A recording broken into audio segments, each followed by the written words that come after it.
তাহলে বায়োসাভার্ট ল কি নির্দেশ করছে? আমরা পড়েছি যে কোনো তড়িৎ পরিবাহের মধ্যে কোনো পরিবাহের মধ্য দিয়ে যখনই তড়িৎ প্রবাহ হবে তখনই তার চারপাশে একটা চৌম্বক ক্ষেত্র উৎপন্ন হবে। তো সেই চৌম্বক ক্ষেত্রের মান অভিমুখ আমরা কীভাবে বের করেছি? না, সেই চৌম্বক ক্ষেত্রের অভিমুখ বের করেছি কর্স্টু নিয়ম, ম্যাক্সওয়েলের কর্স্টু নিয়ম আর হচ্ছে যে ডান হাতের মুষ্টি নিয়ম অনুসারে। আর চৌম্বক ক্ষেত্রের মানটা আমরা কীভাবে বের করবো? না, বায়োসাভার্ট ল অনুযায়ী। ঠিক আছে, তাহলে বায়োসাভার্ট লর সাহায্যে কোনো তড়িৎ প্রবাহের চারপাশে যে কোনো কারেন্ট মানে কোনো তড়িৎ পরিবাহীর তড়িৎ প্রবাহ হলে যখন তার চারপাশে চৌম্বক ক্ষেত্রটা উৎপন্ন হচ্ছে তার মানটা হচ্ছে যে আমরা বায়োসাভার্ট লর সাহায্যে নির্ণয় করছি। তাহলে চৌম্বক ক্ষেত্রকে আমরা কি দিয়ে লিখি? বি দিয়ে লিখি। বিটাকে কি বলা হয়? ম্যাগনেটিক ফিল্ড আর ম্যাগনেটিক ইন্ডাকশন, তড়িৎ আবেশ or flux density means flux density means number of density of magnetic force of line, সংখ্যা বলরেখার সংখ্যা ঘনত্ব, এটা হচ্ছে বি নির্দেশ করছে। তো বায়োসাভার্ট ল অনুসারে এখন বায়োসাভার্ট ল কি বলতে পারি যে ধরো আমরা এল দৈর্ঘ্যের একটা তার নিয়েছি, একটা পরিবাহী তার এল দৈর্ঘ্যের, তো সেখান থেকে পরিবাহী থেকে আর দূরত্বে পি বিন্দুতে চৌম্বক ক্ষেত্র কত হবে সেটা আমরা নির্ণয় করতে চাইছি। চৌম্বক ক্ষেত্রের মান কত হবে সেটা আমরা নির্ণয় করতে চাইছি। তো একটা ক্ষুদ্র অংশ নিলাম ডেল্টা এল। তো ক্ষুদ্র অংশ ডেল্টা এল এর জন্য পি বিন্দুতে চৌম্বক ক্ষেত্র যদি ডেল্টা বি হয় ধরে নিই আমরা, তাহলে delta beta according to Biot Savart law কার উপর নির্ভর করবে? না, delta B is proportional to I. ডেল্টা বি তড়িৎ প্রবাহের সাথে সমানুপাতিক। তড়িৎ প্রবাহের মান যদি বেশি হয় উৎপন্ন চৌম্বক ক্ষেত্রের মানও বেশি হবে, কম হলে কম হবে।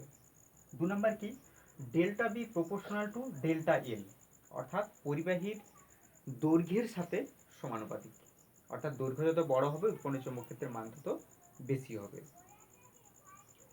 3 নম্বর কি? Delta B is proportional to 1/r², অর্থাৎ উৎপন্ন চৌম্বক ক্ষেত্রের মান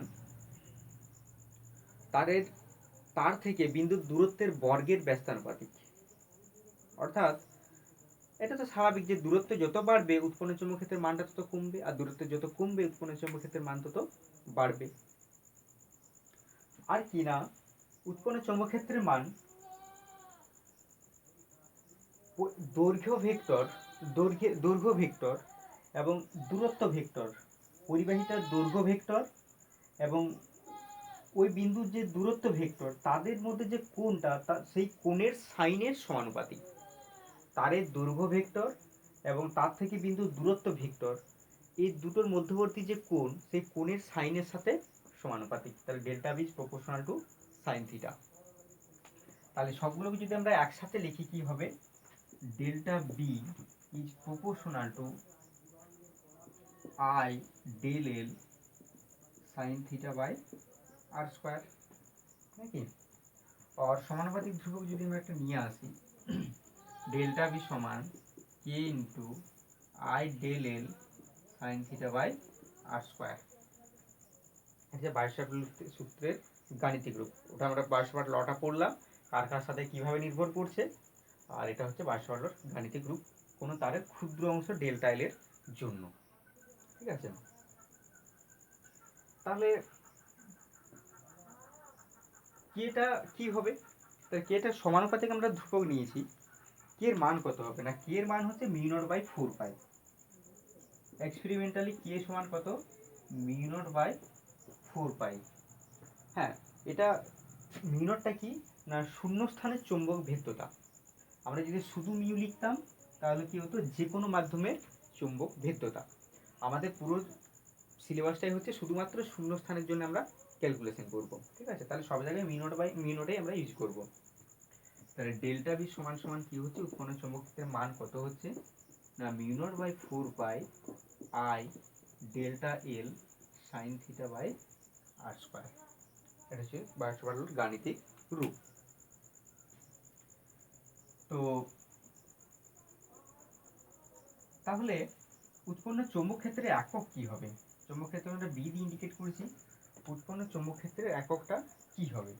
না, এখান থেকে যদি আমরা ডিফাইন করে দেখো মানে বের করতে চাই যে চৌম্বক ক্ষেত্রের এককটা কি হবে, তাহলে দেখো মিউ নটটা আমরা পরে লিখছি, ঠিক আছে, মিউ নট তো কনস্ট্যান্ট, কে জাস্ট কে তো কনস্ট্যান্ট, তাহলে ডেল্টা বি সমান কে into I del L sine theta by R square. তাহলে কেটা তো কনস্ট্যান্ট এখন আপাতত, তাহলে ডেল্টা বির একক সমান সমান কি হবে, কারেন্টের একক হচ্ছে অ্যাম্পিয়ার, দৈর্ঘ্যের একক হচ্ছে মিটার, সাইন থিটাতে একক ছেড়ে দাও, আর এটা হচ্ছে যে মিটার স্কোয়ার। তাহলে ডেল্টা বির একক কি ampere into metre by metre square. এই অ্যাম্পিয়ার মিটার এটাকে কি বলা হয়, ওয়েবার, ঠিক আছে, অ্যাম্পিয়ার মিটার এটাকে কি বলা হয়, ওয়েবার, ডাব্লিউ বি, সায়েন্টিস্টের নাম অনুসারে ওয়েবার। তাহলে ডেল্টা বির একক ফাইনালি কি আসছে না, weber per metre square. Ampere মিটারটাকে একসাথে আমরা ওয়েবার বলছি সায়েন্টিস্টের নাম অনুসারে, আবার ডেল্টা বির একক তাহলে কি আছে, ওয়েবার পার মিটার স্কোয়ার, আর হচ্ছে যে ওয়েবার মিটার ইনভার্স 2 নাকি। আর এই ওয়েবার পার মিটার স্কোয়ারটাকে আবার একসাথে কি বলা হয়, টেসলা। তাহলে ডেল্টা বির একক শেষমেশ আমরা কি পেলাম, টেসলা। এটাই হচ্ছে এসআই একক এবং ব্যবহারিক একক টেসলা, ঠিক আছে। তাহলে ফর্মগুলো মনে রাখবে, ওয়েবারটা হচ্ছে ampere metre, weber per metre স্কোয়ারটাকে একসাথে আমরা কি বলছি, টেসলা। তাহলে আমরা চৌম্বক ভেদ্যতা একটা নতুন রাশি পেয়েছি। চৌম্বক ভেদ্যতা কি ডিফাইন করে না, চৌম্বক ভেদ্যতা হচ্ছে কোনো মাধ্যমে চৌম্বক ভেদ্যতা হচ্ছে যে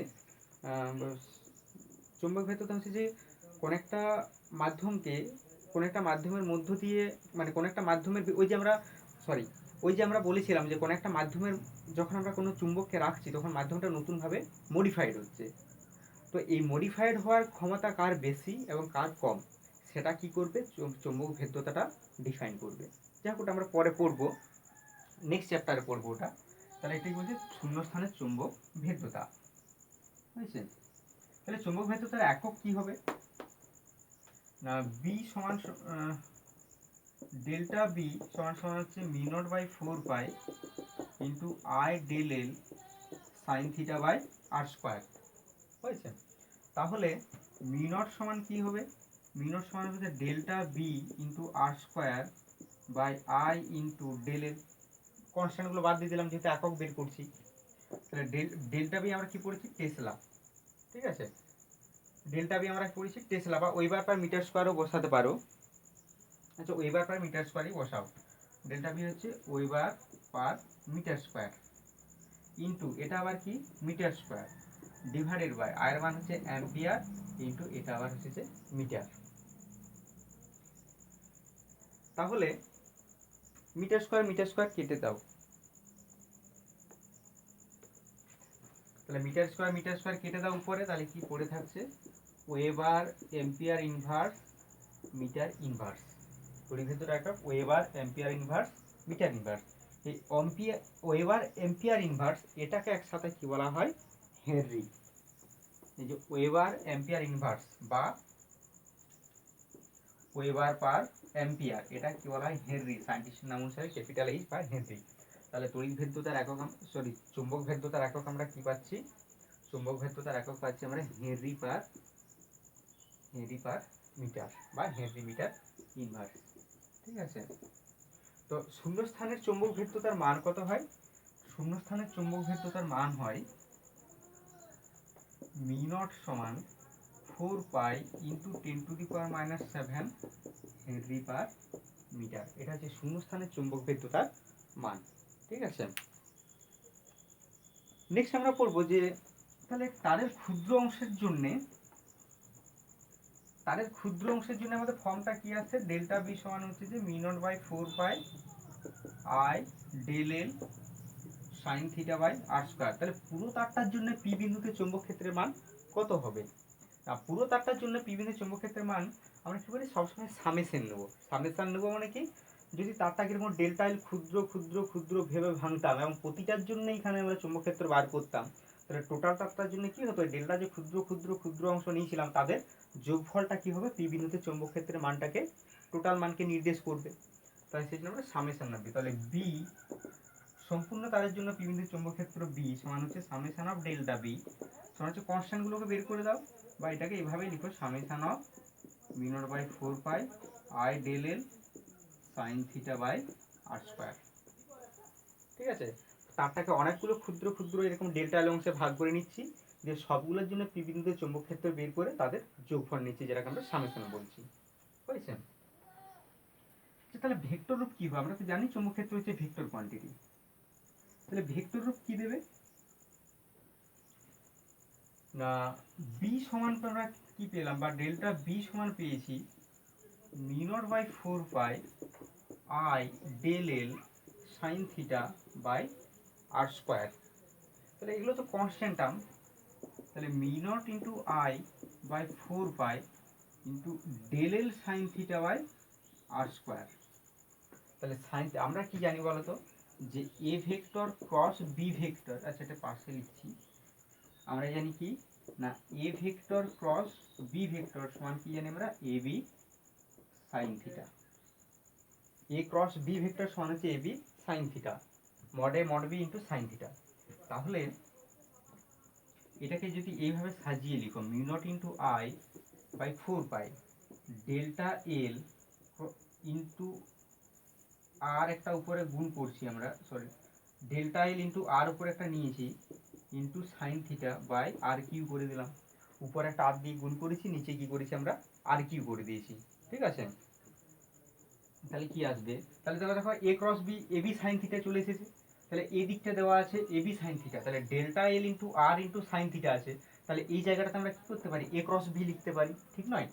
তাহলে আমরা কি লিখবো না mu naught into I by 4 pi delta L R sine theta A B sine theta, তাহলে এ ক্রস বি, তাহলে delta L cross R, delta L cross R by R cube. তাহলে এটা হচ্ছে উৎপন্ন চৌম্বক ক্ষেত্রের ভেক্টর রূপ।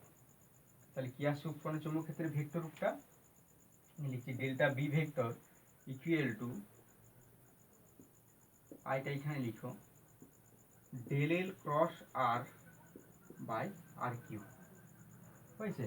তো এটাকে যদি একটু আর একটু আমরা জাস্ট সাজিয়ে লিখি, সিম্পলিফাই করি, তাহলে মিউ নট আই বাই 4 পাই, আমরা কি জানি যে আর ইউনিট ভেক্টর সমান কি হবে r vector by r mod vector, r mod r কি ভেক্টর নয়, আর ইউনিট ভেক্টর সমান r vector by r mod. তাহলে আমরা কি করতে পারি, এটাকে জাস্ট এইভাবে লিখো, delta L cross r vector by r into 1 by R square করে দাও। তাহলে কি আসছে mu naught I by 4 pi in delta L cross r vector by r মানে আর ইউনিট ভেক্টর, তাহলে আর unit vector by R square. হয়েছে? তাহলে কি লিখতে পারি আমরা mu naught I by 4 pi delta L cross R unit vector by R square. এটাও হচ্ছে ডেল্টা বির ভেক্টর রূপ। তাহলে উৎপন্ন ম্যাগনেটিক ফিল্ডের ভেক্টরটা শুধুমাত্র কার উপর ডিপেন্ড করছে না, পরিবাহীর দৈর্ঘ্য ভেক্টর, পরিবাহীর দৈর্ঘ্য ভেক্টর এবং হচ্ছে দূরত্ব ভেক্টরের গুণফলের জাস্ট ক্রস প্রোডাক্ট। আমরা তো জানি যে ক্রস প্রোডাক্টের একটা নতুন ভেক্টর পাই। তাহলে দৈর্ঘ্য ভেক্টর হচ্ছে তারের দৈর্ঘ্য ভেক্টর, আর তার থেকে বিন্দুর দূরত্ব ভেক্টরের যে ক্রস প্রোডাক্টটা, সেই ক্রস প্রোডাক্টের যে নতুন ভেক্টরটা সেটাই কি করবে উৎপন্ন চৌম্বক ক্ষেত্রের মানটাকে নির্দেশ করবে।